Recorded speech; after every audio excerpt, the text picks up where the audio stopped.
100G is now a standard SubC product, and in fact, if you look at the SubC cable deployments, what we've watched is the announcement of 20, 30 SubC deployments over the past several years that have effectively doubled the capacity of the internet when it comes to crossing the Atlantic, crossing the Pacific, et cetera.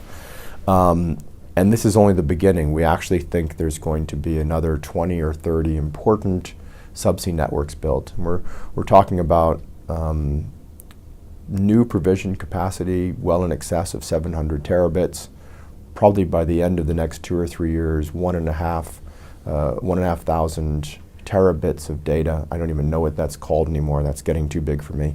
And this capacity is being bought directly by cloud service providers and content providers as well, and that's another fundamental shift.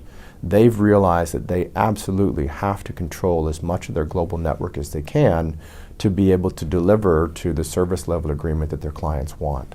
And so they're the money behind this shift. They're pushing the industry to deploy these network technologies for the next 15 to 20 years. And then you ask yourselves why? Why are technology companies getting into this space? And so you go to the exact other end of the equation, which is the concept of the Internet of Things. If we fundamentally assume that we are no longer going to buy a physical product that doesn't have a digital element attached to it, if we assume that's what's going to happen, then everything that we do will somehow be connected through the Internet of Things.